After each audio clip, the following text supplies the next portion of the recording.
Hello दोस्तों, आज का हमारा टॉपिक है how corona virus enter in our body. मतलब किस तरह से कोरोना वायरस हमारे बॉडी के अंदर इंटर करता है। तो चलिए इस वीडियो को स्टार्ट करते हैं। ठीक है, तो सबसे पहले स्टूडेंट हम इस वीडियो में देखेंगे तीन चीज़ कि हमारा बॉडी जो है वो क्या चीज़ से बना हुआ है, पहला। दूसरा, किस तरह से कोरोना वायरस हमारे बॉडी के अंदर इंटर करता है। तीसरा, हमारी बॉडी का जो स्ट्रक्चर है और वो फंक्शन है वो किस तरह से परफॉर्म होता है। क्लियर हो गया। चलिए स्टार्ट करते हैं हम लोग पहला टॉपिक से कि हमारा बॉडी किस चीज़ से बना हुआ है। तो अगर हम बात करें अपने बॉडी के बारे में तो हम लोग को पता है कि हमारा बॉडी जो है वो सेल से बना हुआ है। Cell is the smallest unit of our body. Cell is the functional and structural unit of our body. कहने का मतलब है कि सेल जो है वो हमारे बॉडी का सबसे छोटा इकाई है। इकाई और पार्ट, यूनिट और पार्ट में अंतर है, ध्यान से समझिए स्टूडेंट। जैसे कि हम एग्जांपल दें आपको यूनिट और पार्ट का। अब ये है एक मार्कर है। अगर हम मार्कर के पार्ट के बारे में बात करें तो मार्कर का पार्ट क्या हो गया, ये कैप हो गया मार्कर का पार्ट। अगर हम इसको खोल दें तो इसके अंदर वाला जो पार्ट है वो भी मार्कर का पार्ट है। लेकिन जब हम यूनिट का बात करते हैं, यूनिट मतलब कि आखिर ये क्या चीज से मिलकर बना हुआ है, तो इसका सबसे छोटा यूनिट क्या होगा, प्लास्टिक। क्योंकि इसका सारा पार्ट किससे बना हुआ है, प्लास्टिक से बना हुआ है। तो अब आपको समझ में आ रहा है यूनिट और पार्ट में अंतर क्या है। हम ऐसा नहीं बोल सकते cell is the smallest part of our body. हम हमेशा ऐसा बोलेंगे cell is the smallest unit of our body, क्योंकि सेल से हमारा पूरा बॉडी बना हुआ है। सेल हमारे बॉडी का एक पार्ट नहीं है। समझ में आ रहा है क्लियर। चलिए तब आगे बढ़ते हैं। अब जो हमारा सेल है उसके अंदर के कुछ डायग्राम को समझेंगे जिससे हमको आसानी होगा समझने में कि किस तरह से कोरोना वायरस हमारे बॉडी के अंदर इंटर करता है। चलिए तो कुछ कुछ टॉपिक है, जो मेन टॉपिक है उसको आपको बताते हैं। ठीक है, तो आप देख रहे हैं स्टूडेंट कि सेल के चारों ओर एक मेम्ब्रेन है। सेल के चारों ओर एक मेम्ब्रेन है जो इसको चारों ओर से घेरा हुआ है ना। तो the outermost membrane of this cell is called cell membrane. Cell का जो बाहर वाला मेम्ब्रेन है उसको हम बोल दिए सेल मेम्ब्रेन। जैसे एग्जांपल ले कि अगर हम एक सस्पेन में है ना चाय बनाते हैं, चाय का सारा कुछ डाल दिए। अब जो उस चाय का सबसे आउटर वाला मेम्ब्रेन हो गया, मतलब जो हम मिल्क डाले, चाय पत्ती डाले, पानी डाले, चीनी डाले, ये सब डाल के सस्पेन में रखे, तो अभी जो चाय बन रहा है तो चाय का सबसे बाहरी परत क्या हो गया, वो सस्पेन हो गया। उसी तरह से सेल का सबसे बाहरी परत क्या हो गया, सेल मेम्ब्रेन। मतलब सेल का परत is called cell membrane. The outermost layer of the cell is called cell membrane. समझ में आ गया सेल मेम्ब्रेन।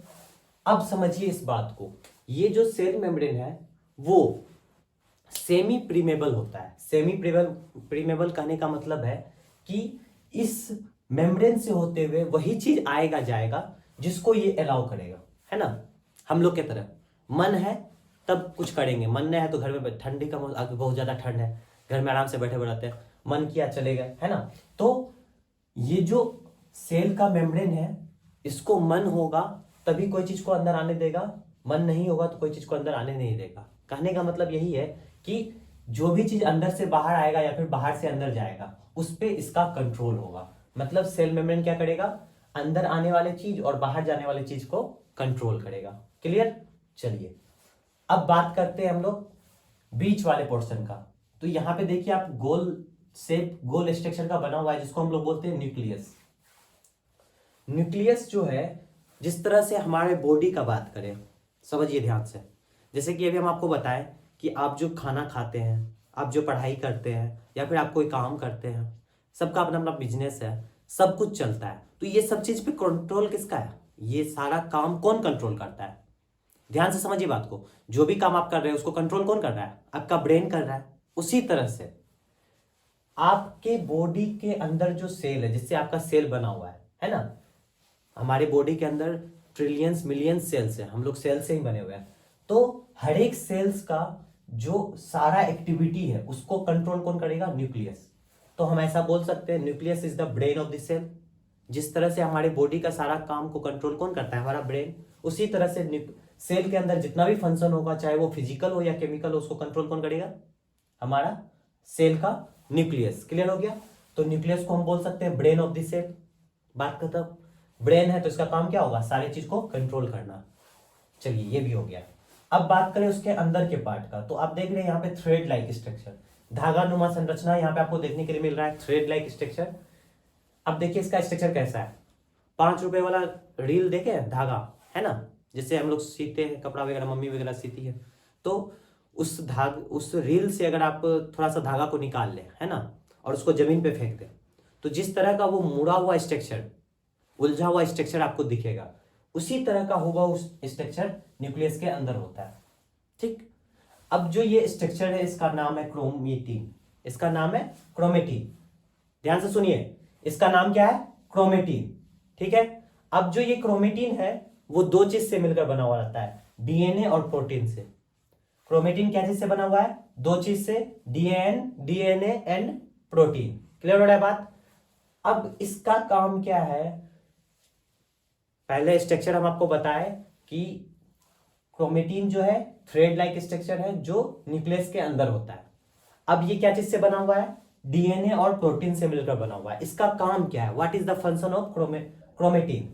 तो क्रोमेटिन का यही फंक्शन है कि जैसे कि एग्जाम्पल से आपको समझा देते हैं। आपका जैसे मान लीजिए आपका किसी भी पर्सन का बूढ़ा आंख है या फिर बाल जो है उसका घुंघरेला है ना, तो उसका मम्मी या पापा का बाल घुंघरेला होगा। समझ में आ रहा है मेरी बात? कि क्रोमेटिन का काम यही है, मदर और फादर से उसके गुण को उसके न्यू जनरेशन में डालना, मतलब उसके बच्चों में डालना, ट्रांसफर करना। तो chromatin is responsible for genetic exchange, genetic carrying from one generation to another generation. मतलब क्रोमेटिन का काम क्या है? माता पिता से उसके गुण को उसके बच्चों में ट्रांसफर करना, जेनेटिक ट्रांसफर करना। क्लियर हो गया? तो ये समझ में आ गया क्रोमेटिन किससे बना हुआ है, वो उसका स्ट्रक्चर क्या है और उसका फंक्शन क्या है। क्लियर हो गया? चलिए आगे बढ़ते हैं। अब हम बात करें, अगर इसके अंदर एक छोटा सा स्ट्रक्चर है जिसको ध्यान से देखना है, ये मेन है।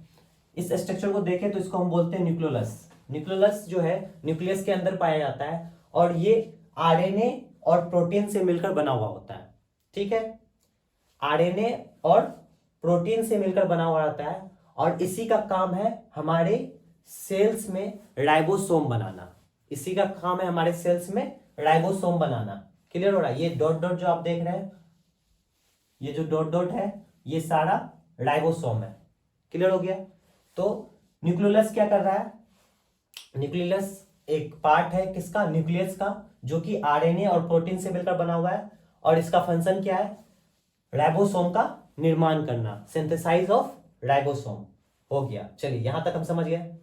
अब बात करते हैं हम साइटोप्लाज्म का, जो dot dot like structure blue colour का आप देख रहे हैं, ब्लू कलर का स्ट्रक्चर है इसमें, उसी को हम साइटोप्लाज्म बोलते हैं। तो ये जो है किस तरह का स्ट्रक्चर होता है, ध्यान से समझिए। आप 1 रुपया वाला सेंट्रोफ्रेस खाए होंगे स्टूडेंट, हाँ, तो वो जो 1 रुपये वाला सेंट्रोफ्रेस होता है, उसके अंदर जब आप उसको तोड़ते हैं तो उसके अंदर जेली लाइक स्ट्रक्चर प्रेजेंट होता है ना। सेंट्रोफ्रेस को जब आप तोड़िएगा तो उसके अंदर जेली लाइक स्ट्रक्चर आपको दिखेगा। वही हूबहू उसी तरह का जेली लाइक स्ट्रक्चर हमारे सेल के अंदर प्रेजेंट है, जिसको हम साइटोप्लाज्म बोलते हैं। तो साइटोप्लाज्म कैसा स्ट्रक्चर हो गया? It is a jelly like structure, है ना। अब इसका फंक्शन क्या है? सेल के अंदर जितना भी फिजिकल और केमिकल एक्टिविटी होगा वो सारा इसी में होगा। क्लियर हो गया? मतलब सेल जो भी काम करेगा, जो भी फंक्शन करेगा, वो सारा किसमें होगा? साइटोप्लाज्म में ही होगा। चलिए ये भी समझ में आ गया। अब बोलिएगा सर हम लोग जो काम करते हैं, तो हम लोग खाना खाते हैं तो काम कर पाते हैं, मतलब हम लोग को एनर्जी मिलता है खाना खाने से। आप तो बता दिए है सेल इतना सारा काम कर रहा है, तो सेल को भी कुछ चाहिए एनर्जी बनाने के लिए, एनर्जी भी चाहिए ना सेल को। जिस तरह से हम काम करते हैं तो हम लोग एनर्जी लेते हैं, तो सेल भी इतना सारा काम कर रहा है तो सेल को भी क्या चाहिए? एनर्जी चाहिए। ध्यान से समझिए, तो सेल को जो एनर्जी देगा उसका नाम है माइटोकॉन्ड्रिया। जिस तरह से आपके घर में खाना बनता है, आपकी माँ खाना बनाती है ना, सबके घर में खाना बनता है, तो अब जैसे ही खाना बनता है वैसे ही सब कोई खा लेते हैं? नहीं खाते हैं। अब से जैसे कि मान लीजिए जिसको भूख लगा वो खाएगा, फिर उसके बाद जितना खाना बच गया उसको रख दिया। जैसे कि आप लोग सुबह उठते हैं, आप लोग को स्कूल जाना होता है तो आप लोग पहले खा लेते हैं, पापा थोड़ा लेट से खाते हैं ना, इस तरह का रूटीन है। तो अब क्या होगा, यहां पे भी जिस तरह से आपके घर में खाना बन रहा था, उसी तरह से सेल के लिए भी खाना कौन बनाएगा? माइटोकॉन्ड्रिया। अब बोलिएगा सर रोटी दाल सब्जी तो नहीं बनाएगा। सही बात है, ये रोटी दाल सब्जी नहीं बनाएगा। ये क्या बनाएगा? एटीपी बनाएगा। सेल के लिए क्या बनाएगा? एटीपी बनाएगा। ध्यान से समझिए, एटीपी। सेल के लिए क्या बना रहा है, ये एटीपी बना रहा है। एटीपी एनर्जी का फॉर्म है जिससे सेल को एनर्जी मिलता है और सेल काम कर पाता है। ठीक है मेरा बात, कि माइटोकॉन्ड्रिया क्या है, mitochondria kitchen of the cell है, क्योंकि आपके घर में जहां पे खाना बनता है उसको क्या बोलते हैं आप, किचन बोलते हैं। जिस रूम में खाना बनता है उसको अब देहाती भाषा में क्या, रसोईया बोलते हैं, भंसाघर बोलते हैं। उसी तरह से सेल का जो किचन है, किचन ऑफ द सेल कौन हो जाएगा, माइटोकॉन्ड्रिया। हाँ, अब ये क्या बना रहा है, एनर्जी बना रहा है, तो इसको हम क्या बोल सकते हैं, एक चीज और बोल सकते हैं, powerhouse of the cell, है कि नहीं, क्योंकि ये क्या कर रहा है, पावर जनरेट कर रहा है। तो इसको हम किचन ऑफ द सेल भी बोलेंगे और powerhouse of the cell भी बोलेंगे, क्योंकि ये एनर्जी जनरेट करता है किस फॉर्म में, एटीपी के फॉर्म में। क्लियर हो गया ये बात। चलिए अब लास्ट टॉपिक हम लोग का बचा हुआ है, उसको ध्यान से देखते हैं, लाइसोसोम। लाइसोसोम एक सेल का पार्ट है, ऑर्गेनली बोल सकते हैं, सेल का एक ऑर्गेनली है, जिसको हम लोग suicidal bag of the cell भी बोलते हैं, मतलब आत्महत्या की थैली। ठीक हो रहा है। लाइसोसोम जो है उसको हम क्या बोल रहे हैं, आत्महत्या की थैली, suicidal bag of the cell. Sir ये क्या हो गया, ये तो आत्महत्या की थैली। आप देखिए ध्यान से समझिए, suicidal bag of the cell का मतलब समझिए। आप सपोज कीजिए कि आपके शरीर में कहीं पे घाव हुआ या फिर आपको कहीं पे चोट लगा जिससे इन्फेक्शन हो रहा है, तो वहां का जो सेल्स है वो डैमेज होगा। क्लियर बात है, घाव हो गया तो वहां का सेल डैमेज हो गया, तो वो जो डैमेज सेल है उसको मारने के लिए कोई चाहिए ना, तो हर एक सेल्स के अंदर लाइसोसोम प्रेजेंट होते हैं। इसका फंक्शन यही है कि अगर सेल अच्छे से काम ना करे, सपोज कीजिए सेल कुछ परसेंट डैमेज हो गया, तो ये लाइसोसोम क्या करेगा, फट जाएगा, मतलब इसका जो आप देख रहे हैं शेप वो फट जाएगा और इसके अंदर से पॉइजनस केमिकल निकलेगा जो कि पूरे सेल को डाइजेस्ट कर जाएगा। ठीक है, लाइसोसोम क्या हो गया, आत्महत्या की थैली, suicidal bag of the cell. और इसका फंक्शन क्या है, जब सेल अच्छे से काम ना करे तो ये फट जाएगा और पूरे सेल को डाइजेस्ट कर जाएगा। क्लियर हो गया ये भी बात, कोई डाउट नहीं। चलिए ठीक है, अब बात करते हैं हम लोग, एक और टॉपिक है वैक्यूल्स। अभी आपको हम बताए थे कि आपके घर में खाना बनता है, जो जिसको भूख लगा हुआ है वो खा लेता है, और जो जिसके लिए रखना है उसको हम क्या करते हैं, हॉट पॉट में रोटी को गर्म होने के लिए रख देते हैं। उसी तरह से माइटोकॉन्ड्रिया में जो एनर्जी बना, जिसको जिसको भूख लगा वो सब खा लिया, अब जिसके लिए हमको रख देना है वो बाद में बोला हम बाद में खाएंगे, है ना, तो उसके लिए हम क्या करेंगे, माइटोकॉन्ड्रिया में जो एनर्जी बना उसको स्टोर कर देंगे वैक्यूल्स में। वैक्यूल्स में वाटर एनर्जी को स्टोर किया जाता है ताकि आने वाले समय में उसका यूज हो सके, है ना। जैसे कि मान लीजिए यहाँ पे कुछ एनर्जी बना, ठीक, जिसको जिसको एनर्जी लेना था ले लिया, अब जो एनर्जी इसके पास बच गया उसको वो कहां डाल देगा, वैक्यूल्स में, इसमें स्टोर हो जाएगा। तो वैक्यूल्स का फंक्शन क्या हो गया, स्टोरेज करने का, स्टोर करने का। Vacuoles store food and water, हो गया। इतना ही आपका सेल था, इसको आप समझ लिए। अब देखिए ये डीपली नहीं है, डीपली इसका एक्सप्लेनेशन होगा, हम बस आपको सेल इसलिए समझा दिए ताकि आप कोरोना वायरस को अच्छे से समझ सके। क्लियर। चलिए अब हम लोग आते हैं अपना दूसरे टॉपिक पे। चलिए अभी तक ध्यान देते हैं। यहां पे देखिए हम एक कोरोना वायरस का छोटा सा डायग्राम बनाए हुए हैं, इसको ध्यान से समझिएगा। इसका जो दो मेन पार्ट है जिससे आपको पता चलेगा आखिर किस तरह से कोरोना हमारे बॉडी के अंदर इंटर करता है। तो सबसे पहला इसका जो है अंदर में, जिस तरह से हमारे में अंदर में क्रोमेटिन था, क्रोमेटिन क्या चीज से बना हुआ था, डीएनए और प्रोटीन से, न्यूक्लियस आरएनए और प्रोटीन से, उसी तरह से इसके अंदर भी आरएनए प्रेजेंट होता है। क्लियर हो रहा है बात, इसके अंदर भी आरएनए प्रेजेंट होता है। और इसके ऊपर में जो ये वाला शेप आप देख रहे हैं इसको हम बोलते हैं स्पाइक्स, है ना, स्पाइक्स, जो कि ग्लाइकोप्रोटीन का बना हुआ होता है, मतलब ग्लूकोज प्लस प्रोटीन, उसी को हम बोलते हैं ग्लाइकोप्रोटीन। ठीक, तो ये किससे बना हुआ है, ग्लाइकोप्रोटीन से बना हुआ है, और इसके अंदर भी आरएनए है। ठीक, अब एक चीज हम समझना चाहते हैं कि वायरस क्या होता है, उसको देखिए, फिर कोरोना वायरस के बारे में डिस्कस करेंगे। वायरस जो है वो ना ही लिविंग है ना ही नॉन लिविंग है, मतलब ना ही सजीव है ना ही निर्जीव है। अब ये क्या बोल दिए सर, ये तो बड़ा सोचने वाला बात बोल दिया आप। चलिए ध्यान देते हैं, वायरस जो है वो ना ही लिविंग है ना ही नॉन लिविंग है, इसको हम लोग क्लियर करते हैं। जैसे मान लीजिए, सपोज कीजिए अभी जो है मेरे चारों ओर, या फिर बोल देते हैं इन्वायरमेंट में वायरस है, सपोज करते हैं। तो अगर जब तक वो इन्वायरमेंट में है है ना। जब तक वो कोई ऐसे चीज पे है जो नॉन लिविंग है तो वो नॉन लिविंग ही रहेगा, लेकिन जैसे वो हमारे कांटेक्ट में आएगा, क्योंकि हम लिविंग है ना, तो जैसे वो हमारे कांटेक्ट में आएगा तो वो लिविंग हो जाएगा। इसलिए हम लोग बोलते हैं वायरस नाइदर लिविंग और नॉन लिविंग, है ना। वो ना ही जिंदा है ना ही मरा हुआ है, वो बीच का है, इसलिए उसको अब्सेप्शन में रखा गया है ना। इसमें दोनों खूबी है, जिंदा के साथ रहेगा तो जिंदा बन जाएगा, मरा हुआ के साथ रहेगा तो मरा हुआ बन जाएगा। क्लियर हो गया। वो ना ही लिविंग है ना ही नॉन लिविंग है, ये चीज क्लियर हो गया। चलिए, अब वायरस जो है वो माइक्रो ऑर्गेनिज्म है, मतलब उसको हम सिर्फ माइक्रोस्कोप से देख सकते हैं, खुले आंख से वो नहीं दिखेगा। चलिए, ये भी क्लियर हो गया। अब जो कोरोना वायरस है वो ज्यादा हम लोग को हार्म क्यों पहुंचाता है उसको समझेंगे, ठीक है। चलिए, तो कोरोना वायरस के ऊपर में आप देखिए स्पाइक्स बना हुआ है जो कि ग्लाइकोप्रोटीन का है और उसके अंदर आरएनए है, ठीक। चलिए, अभी हम आपको बताएं हमारा जो पूरा बॉडी है वो किससे बना हुआ है, सेल से बना हुआ है। उसी प्रकार हमारा जो लंग्स होगा वो भी किससे बना हुआ होगा, अब से ये है कि वो भी किससे बना होगा, एकदम बिल्कुल सेल से बना हुआ होगा। चलिए उसको देखते हैं।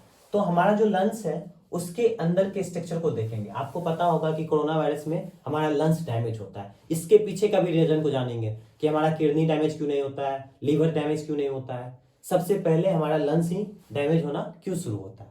चलिए, जैसे मान लीजिए अभी मेरे सामने कोई पर्सन है जिसको कोरोना वायरस है, वो छींका, है ना, और उसको हम इनहेल कर लिए, इनहेल किए, तो हम जो इनहेल किए तो उसके साथ साथ क्या चले गया, कोरोना वायरस चले गया।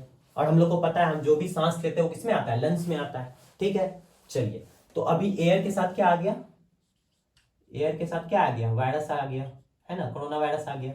अब ये दोनों लंग्स में चले जाएगा, इधर भी चले गया इधर भी चले गया। क्लियर है, दोनों साइड चले गया कोरोना वायरस। अब देखिए ये वाला जो पार्ट है सबसे लास्ट वाला एल्वियोली, यहीं पे वर्क होगा कोरोना वायरस, यहीं से इंटर करना शुरू करेगा। समझिए बात को, आपका जो लंग्स है उसमें गैस का एक्सचेंज होता है, ऑक्सीजन बॉडी में चले जाता है, कार्बन डाइऑक्साइड बाहर हो जाता है, उसका अलग सिस्टम, उसको रेस्पिरेटरी सिस्टम बोलते हैं, उसको अभी डिस्कस नहीं करना है, हमारा जो मेन टॉपिक है उसको देखेंगे। तो यहाँ पे अभी कोरोना वायरस आ गया है ना। अब क्या होगा, हमारा जो लंग्स है वो इस टाइप के सेल से बना हुआ है जिसमें कि एक प्रोटीन पाया जाता है जिसको हम बोलते हैं ACE2, है ना। हमारे लंग्स में एक प्रोटीन पाया जाता है जिसको हम बोलते हैं ACE2, ACE2 नाम का एक प्रोटीन पाया जाता है, ठीक। अब जो ये वाला स्पाइक्स है, प्रोटीन का स्पाइक्स जो है, ग्लाइकोप्रोटीन का स्पाइक्स कोरोना वायरस का, वो इस प्रोटीन के प्रति ज्यादा रिएक्टिव है, मतलब ये प्रोटीन देखने के बाद ये ज्यादा रिएक्टिव हो जाता है ना। तो अब जो ये कोरोना वायरस का आप देख रहे हैं डायग्राम, वो हमारे कहां पे आ गया, एल्वियोली में आ गया, वायरस हमारे एल्वियोली में है। चलिए इस पार्ट को हम थोड़ा बड़ा बना के दिखाते हैं आपको यहां पे। चलिए ये एल्वियोली को हम यहां पे बना लिए। अभी इसमें क्या है, ये वाला पार्ट है, ध्यान से समझिए।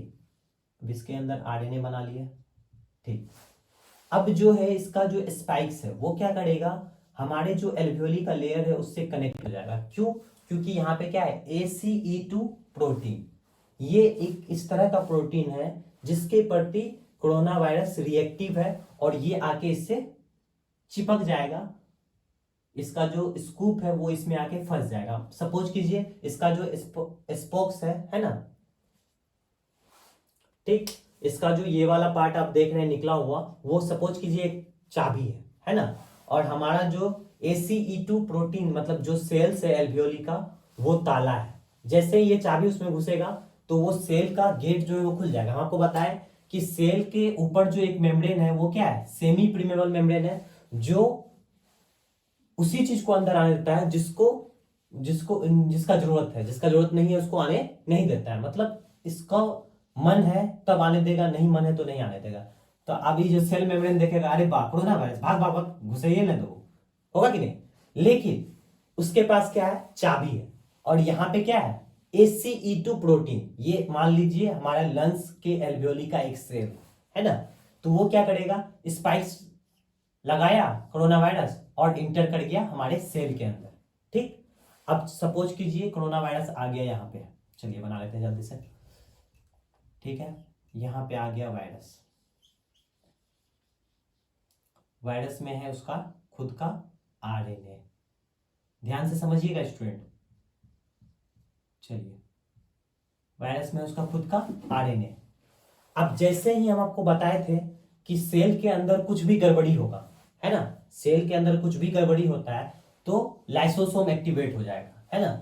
अब ये दौड़ते हुए आएगा कि अरे बात, सेल के अंदर कोई जो हमको चाहिए नहीं वो घुस गया, इसको मारना है। तो लाइसोसोम आके यहाँ पे क्या करेगा, अपना जो पॉइजनस एंजाइम है उस पर डाल देगा। ठीक ठीक, वो क्या कर दिया, अपना पॉइजनस एंजाइम इस पे डाल दिया। उस समय क्या होता है, ये वाला जो लेयर है ये सारा टूट जाएगा और ये आरएनए अब आ जाएगा आपके साइटोप्लाज्म में। आरएनए कहाँ आ गया, साइटोप्लाज्म में। क्लियर हो रहा है बात। आरएनए निकल के कहाँ आ गया, साइटोप्लाज्म में। ठीक है, अब जो ये आरएनए है, ध्यान से समझिए, ये आरएनए आ गया साइटोप्लाज्म में। अब ये आरएनए राइबोसोम के साथ, ये सब सारे राइबोसोम है, ये सब के साथ मिलके नया नया आरएनए को बनाना शुरू करेगा। ये साथ में मिल गया, अब इससे एक नया आरएनए प्रोड्यूस होगा। ठीक, अब जो ये नया आरएनए बना उसी तरह से ढेर सारा कॉपी बनेगा। आपको हम बताएं कि आरएनए और प्रोटीन मिलके राइबोसोम के मदद से प्रोटीन का निर्माण करेगा। आरएनए हमारा यहाँ पे आया किसका, कोरोना वायरस का, और यहाँ पे उसको क्या मिला, राइबोसोम। आरएनए और राइबोसोम मिलके प्रोटीन का निर्माण करेगा, तो नया नया प्रोटीन बनता गया। चलिए, यहाँ पे क्या हो गया, नया नया प्रोटीन का निर्माण हुआ। ठीक, अब ये जो प्रोटीन है वो किसका है, कोरोना वायरस का प्रोटीन है, तो यहाँ पे नया नया वायरस बनना शुरू हो जाएगा। इसी तरह से कंटिन्यू ये रिप्रोड्यूस होते जाएंगे, मतलब अपनी संख्या को बढ़ाते जाएंगे और एक समय में ये सेल फुल हो जाएगा, है ना। और उसके बाद क्या होगा, जब ये सेल पूरा फुल हो जाएगा तो ये सेल फट जाएगा और धड़ाधड़ जितना भी कोरोना वायरस इसमें बना वो सारा फैलना शुरू हो जाएगा। चलिए, अब आप बोलिएगा सर कि जिसको भी कोरोना वायरस होता है उसके हार्ट में, लंग्स में पेन होता है, दर्द होता है, प्रॉब्लम होता है, सांस लेने में दिक्कत होता है, ऐसा क्यों होता है। तो ये जो एल्वियोली है, ध्यान से समझिए, ये जो एल्वियोली है इसमें जो कोरोना वायरस इंटर किया तो यहाँ पे वो पीप बना दिया, है ना, मतलब घाव टाइप का बना दिया, जो कि धीरे धीरे बढ़ता जाएगा और आपको धीरे धीरे सांस लेने में तकलीफ होने लगेगा। अब जो ये कदम है वो जब आपको कोरोना वायरस आपके बॉडी में इंटर किया उससे लेके 7 दिन तक ये क्रम होते रहता है। 7 दिन के बाद आपको पता चलेगा, अपने सिम्टम्स दिखना शुरू हो जाएगा, है ना। 7 दिन तक ये सेल्स के अंदर जाएगा, रिप्रोड्यूस होगा और पूरे सेल्स में फैलना शुरू हो जाएगा। धीरे धीरे आपका हालत धीरे धीरे बिगड़ते जाएगा, है ना। इसी तरह से आपके बॉडी के अंदर वायरस इंटर करता है, कोरोना वायरस इंटर करता है। ठीक है स्टूडेंट, समझ में आ गया। चलिए अब समझते हैं, अभी जो आप बात कर रहे हैं नया कोरोना वायरस का नया वर्जन आया है, जैसे कि आप बोले डेल्टा, पहले आया था अल्फा, बीटा, फिर डेल्टा सबसे हार्ड था, उसमें बहुत ज्यादा जान गया, है ना। वो मतलब अभी हम समझाते हैं आपको, एक बार समझिए बात को ध्यान से कि डेल्टा और ओमिक्रॉन में क्या अंतर है। अभी नया वाला क्या है, ओमिक्रॉन है। डेल्टा में ऐसा देखा गया था कि आपको हम बताएं आरएनए होता है ना, तो उसमें डेल्टा में क्या था, उसमें 18 चेंज दिखे थे आरएनए में 18 चेंज दिखे थे। इस बार जो ओमिक्रॉन आया है उसके आरएनए में 38 चेंज है, दुगुना से भी अधिक, है ना। जो स्टार्टिंग में था, स्टार्टिंग में 2-3 चेंज दिखा था। मतलब ये है कि ये अपने आप को दिन पर दिन बेहतर करते जा रहा है ना। इसमें जो म्यूटेशन हो रहा है उसके कारण देखिए, डीएनए कितना था पहले, आरएनए में कितना चेंज था 18, अभी जो नया ओमिक्रॉन आया वो उसमें 38 चेंज देखने के लिए मिला है। मतलब वो और ज्यादा फास्ट है, जल्दी से फैलता है, 1 से 10% तक फैल सकता है। क्लियर हो गया बात। चलिए, इतना चीज हम लोग को समझ में आ गया। अब ये भी बात आपका क्लियर हो गया